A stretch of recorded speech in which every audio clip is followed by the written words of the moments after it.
Ben là. Salut, bienvenue à ce 3e épisode de Ben là. Ben là. Et cette semaine, on parle de vente d'entreprise. Ben là. Ben là. Donc, on parle aujourd'hui de vente d'entreprise. 2 sujets ont marqué l'actualité. Le premier étant, en début de semaine, la possibilité que la cimenterie McInnis soit vendue à des intérêts étrangers. Et le deuxième date pas plus tard que de mercredi avec l'offre hostile que Cogeco Média et en fait l'ensemble de Cogeco ont reçu de la part des Américains.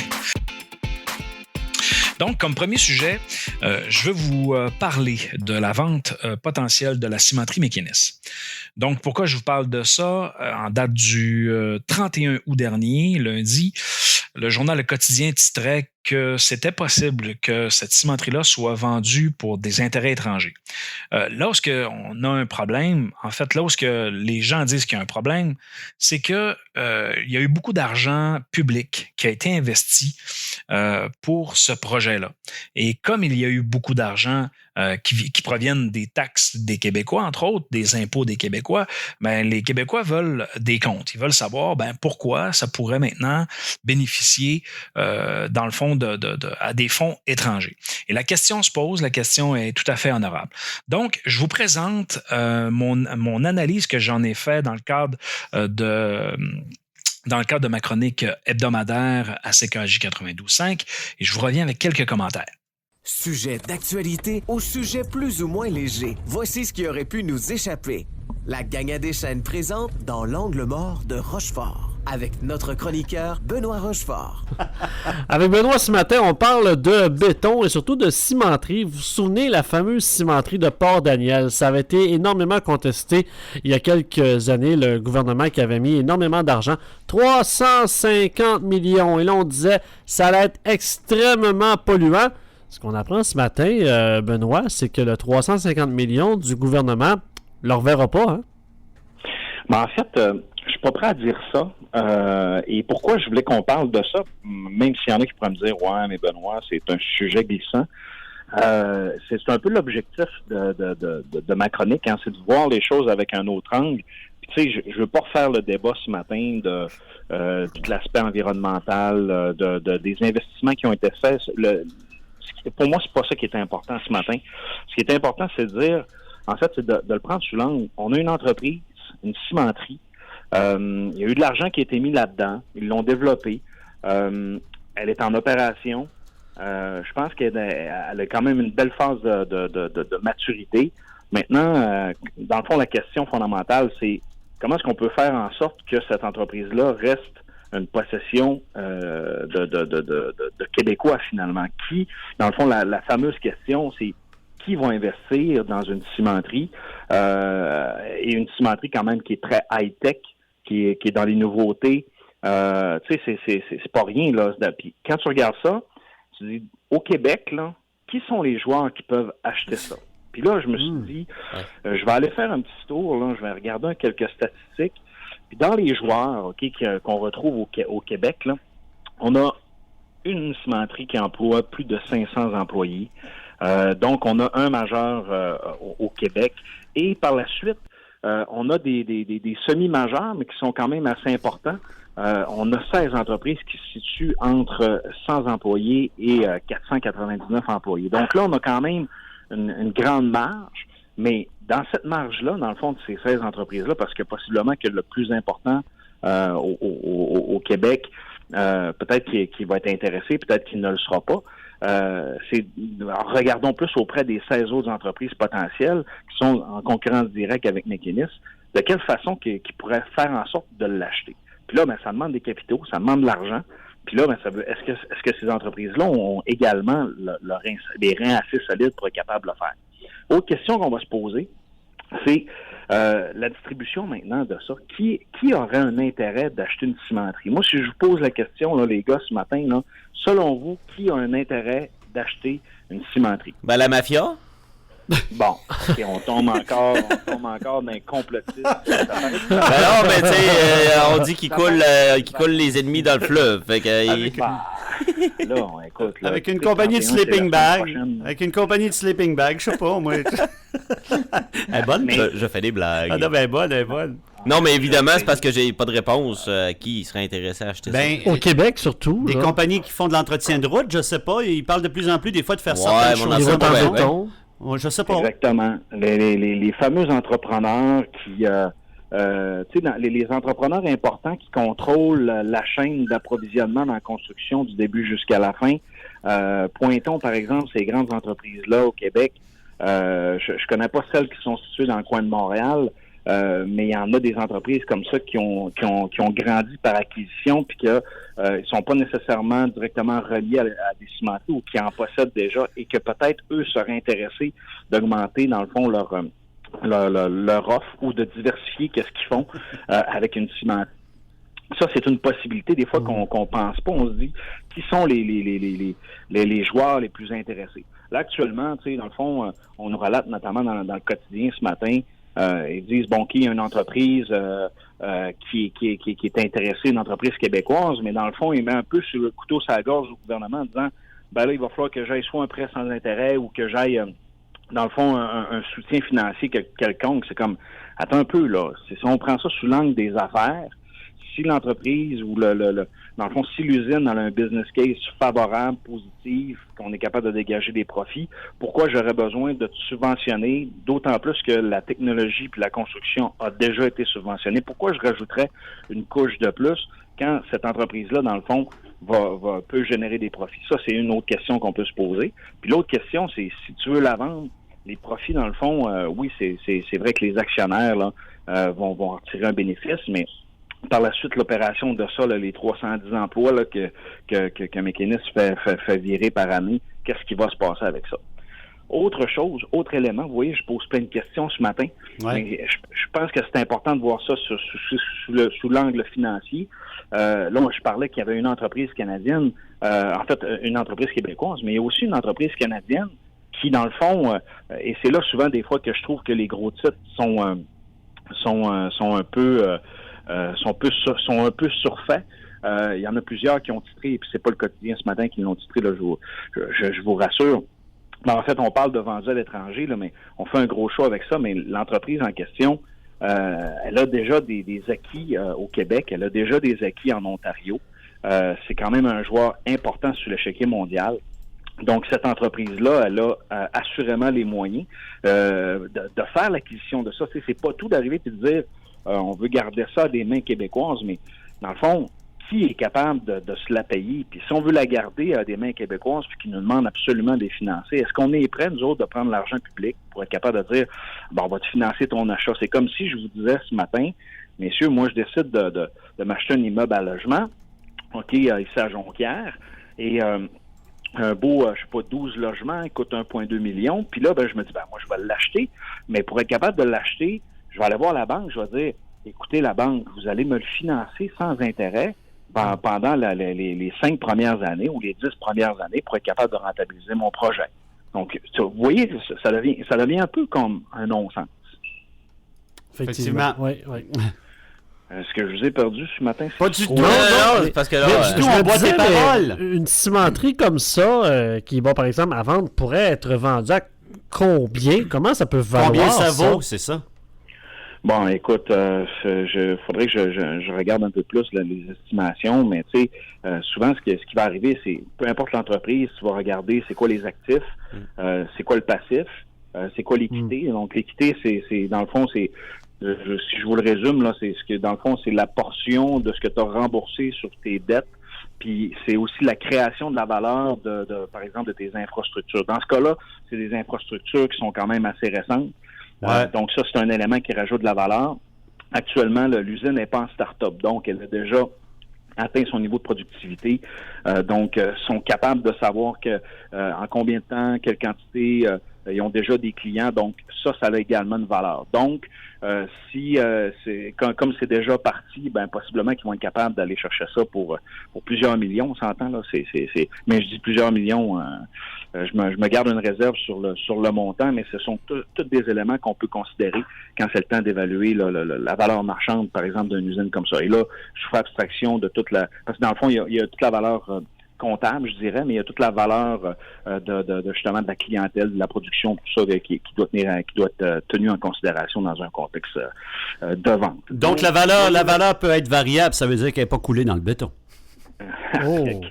quel bon gag. Non, mais c'est vrai. Puis, tu sais, là, on parle de la vente d'une cimenterie, mais tu sais, c'est quand même complexe parce que c'est justement pas une entreprise qui vaut 500 000 $ puis qui a des opérations. Tu sais, c'est pas à la portée de tout le monde. C'est un peu ce que je voulais faire ressortir ce matin. C'est pas à la portée de toutes les entreprises. C'est pas toutes les entreprises qui vont être capables de non seulement de faire l'achat, mais également de l'opérer. Parce que opérer une cimenterie, je sais pas pour vous autres, là, Ouais. mais opérer une cimenterie, là, ça demande des connaissances en production. C'est pas n'importe qui peut non plus dire OK, je vais en faire l'acquisition, je vais le rajouter dans mon business case, puis là, finalement, on va mettre des gestionnaires là, puis ils vont nous alimenter. Un peu, là, ça peut devenir un danger, ça aussi, parce que tu veux contrôler toute la gestion de ça. Puis, tu sais, une entreprise qui fait l'acquisition d'une cimenterie ou peu importe l'entreprise, qu'est-ce que l'entreprise veut faire? Elle veut maximiser ses profits. Ça veut dire que quand elle a vu les états financiers de l'entreprise, ben, elle a dit, ben, moi, je pourrais faire ça de telle façon différente, qui va me permettre également de dégager plus de profits.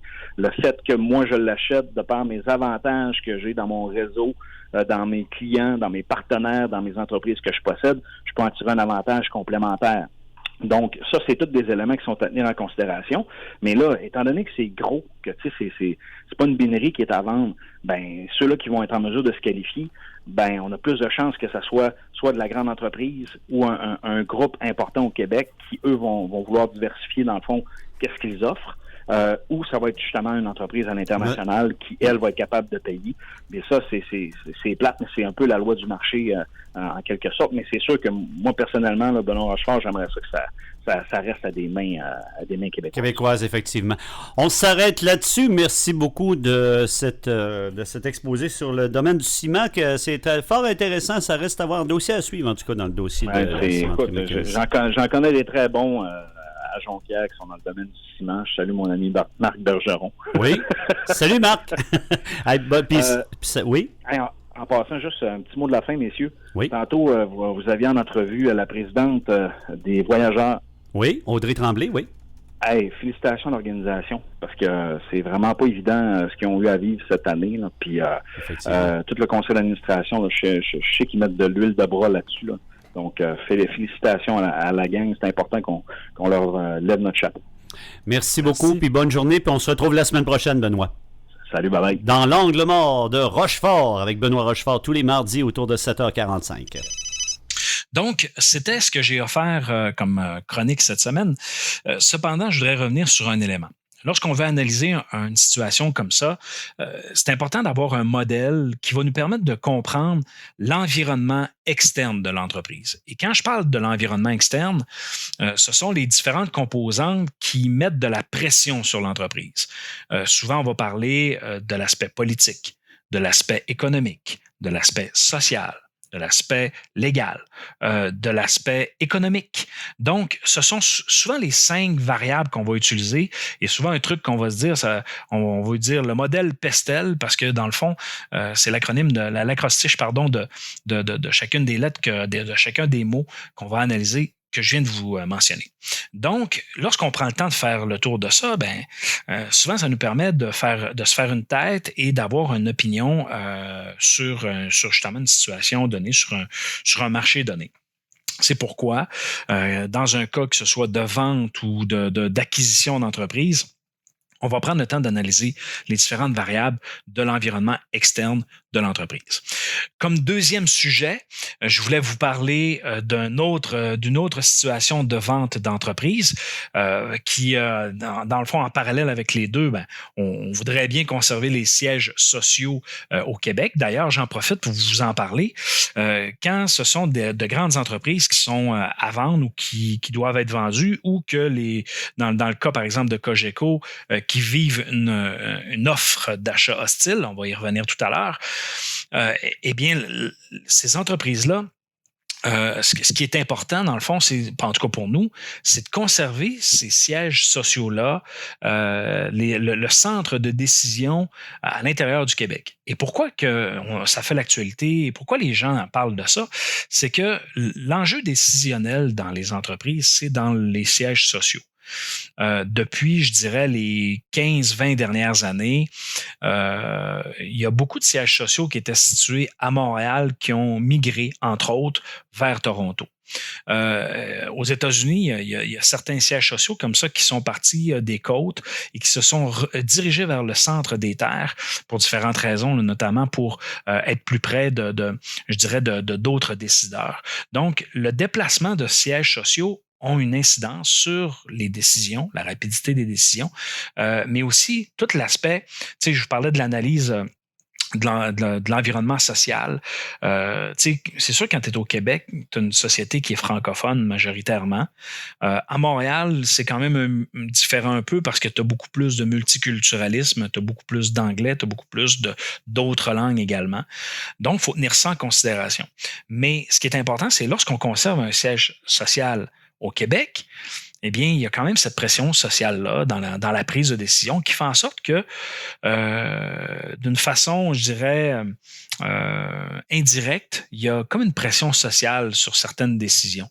Quand les syndicats font des moyens de pression, quand la population appuie les travailleurs ou appuie l'entreprise ou appuie, tu sais, ça amène une dimension différente. Donc, lorsque le siège social quitte, s'en va vers un autre pays, ben là, à ce moment-là, c'est plus difficile de se faire entendre. Des fois, le relais d'information vers le décisionnel n'est pas toujours évident. Je vous ramène, par exemple, quand Rio Tinto a acheté Alcan ici, ben, pendant un bout de temps, ils ont conservé un siège social à Montréal. Mais on s'est aperçu assez rapidement que oui, ils en ont conservé un, mais que les décisions se prenaient outre-mer et que là, il fallait, c'est en Angleterre que ça se passe. Là. C'est pas à Montréal, c'est pas au Québec. Donc, on s'est aperçu que les décisions étaient plus loin, plus dirigées internationales parce que c'est un groupe qui est international. Et là, ben, on perd un peu cette fameuse couleur-là. Donc, l'enjeu souvent dans la vente de grandes entreprises, c'est de conserver les sièges sociaux locaux, de conserver le décisionnel local. Quand je parle local, je parle du Québec, OK? Pour qu'on puisse, dans le fond, être près d'eux. Et c'est le fun, c'est bon pour nous au Québec d'avoir des fleurons comme Cogeco, entre autres, qui est une entreprise qui vient de Trois-Rivières, qui a été fondée il y a environ une cinquantaine d'années à Trois-Rivières et que ça a pris de l'expansion de façon incroyable partout au Québec. Et soyons fiers de ça parce que, tu sais, ils ont quand même reçu une offre de 10 milliards. Donc, je reviens dans quelques instants sur l'offre d'achat hostile que Cogeco a vécu. Je voulais seulement compléter sur les sièges sociaux. Alors, en passant sur ce que je vous dis, n'oubliez pas que sur le site web benlala.ca, lorsque vous voyez l'épisode dans le bas, je mets les liens des articles que je commente et d'où je prends l'information. Pour vous parler, bien sûr, vous comprendrez que j'y mets mon opinion et ma perception alentour de ça, mais vous pouvez consulter l'ensemble d'informations sur les liens en bas. D'ailleurs, vous pouvez voir les statistiques que j'ai mentionnées en ce qui concerne la cimenterie McInnis ainsi que les articles qui sont en lien en bas également. Et bien sûr, on va attaquer le deuxième sujet de la journée, c'est-à-dire l'offre hostile de Cogeco. Donc, pour débuter, ce sujet est quand même assez intéressant parce que ça nous fait voir des notions de finances et on va s'organiser pour y aller simplement. C'est-à-dire, premièrement, on va se poser la question, c'est quoi une offre d'achat hostile? Donc, dans le fond, une offre d'achat hostile, c'est une offre d'achat qui est faite par une entreprise, une autre entreprise pour l'achat de blocs d'actions ou pour l'ensemble des actions pour la prise de contrôle d'une autre société. Donc, une offre hostile, c'est une offre qui est non sollicitée par l'entreprise, en fait, l'entreprise qui la reçoit. Dans la majorité du temps, c'est une négociation qui débute, par exemple, entre deux parties. Ils ont des discussions, puis après ça, ils vont faire une offre comme ça, une offre hostile, dite publique. Et là, à ce moment-là, les actionnaires peuvent parler entre eux, puis commencer à décider, bon, OK, est-ce qu'on vend ou est-ce qu'on vend pas? Dans le cas présent, c'est quand même un fleuron québécois qui a subi cette offre hostile-là, dans le fond, de part avec Rogers et un partenaire américain. Donc, c'est quand même une transaction qui en fait, c'est quand même une offre d'environ 10 milliards de dollars et dont 800 millions qui pouvaient revenir directement à la famille québécoise, qui est majoritaire au conseil d'administration et en actionnariat dans l'entreprise. Et d'ailleurs, tant et aussi longtemps que la majorité des actions qui sont possédées par la famille, en fait, tant qu'eux ne veulent pas vendre, ben, l'entreprise ne sera pas vendue parce qu'ils ont la majorité de la décision. Cogeco, en bref, c'est quoi? C'est 3150 employés au Canada, c'est quand même beaucoup. Des revenus de 2,4 milliards, profit net 444 millions. Donc, c'est une entreprise qui a été créée à partir de Trois-Rivières. Ça a grandi un peu partout au Québec. Donc, ils sont présents au Québec, en Ontario, au Connecticut, au Delaware, en Floride, au Maine. Bref, sont présents un peu partout aux États-Unis également. Donc, c'est un fleuron. Dans ce cas-ci, il y en a qui pourraient se dire, ben ouais, mais pourquoi il ne pourrait pas se faire acheter par Vidéotron, par exemple? Mais bien, Vidéotron possède déjà plusieurs propriétés médias, dont la câblo-distribution, mais ils ont aussi toute l'aspect des médias et ce qui fait en sorte que ça peut devenir compliqué parce que Cogeco, dans certaines régions du Québec, contrôle une bonne partie des médias. Alors, dans le fond, ce qui pourrait arriver, c'est que si Vidéotron achetait, il se ramasserait avec en fait une trop grande concentration des médias et le Bureau de la concurrence ne pourrait pas l'accepter. Le CRTC possiblement s'objecterait également et il y aurait des compétiteurs dans le secteur des médias qui ne se sentiraient pas à l'aise avec ça. Donc, c'est quand même intéressant à voir parce que actuellement, les actionnaires de Cogeco sont près de leur valeur, c'est-à-dire ils disent non, nous, on ne veut pas vendre, et ainsi de suite. Mais dites-vous une chose, c'est que le jour où ils vont rajouter peut-être un prix, moi je pense qu'ils vont assurément refaire une offre. Ils ont ouvert les enchères d'une certaine façon avec cette offre-là, qui était quand même assez alléchante. Mais tu sais, quand on regarde les revenus, le profit net, le nombre d'employés, ça va bien, tant et aussi longtemps que la famille qui est à la tête de cette entreprise-là ne décide de ne pas vendre, puis qui sont heureux dans ce qu'ils font, ben c'est pas juste une question d'appât du gain, de dire OK, on fait de l'argent. Ils en font déjà. Donc, ils vont juste en avoir plus finalement au bout de la ligne. Mais la question à se poser, c'est est-ce qu'ils ont encore du plaisir à faire ce qu'ils font? Ils dirigent quand même une belle entreprise. Une entreprise, d'ailleurs, qui, au Québec, comparativement à d'autres grandes sociétés, on n'entend pas très parler des dirigeants dans le sens qu'ils ne font pas les manchettes, ils sont très discrets et je pense qu'ils sont à l'image, dans le fond, d'une bonne partie des Québécois.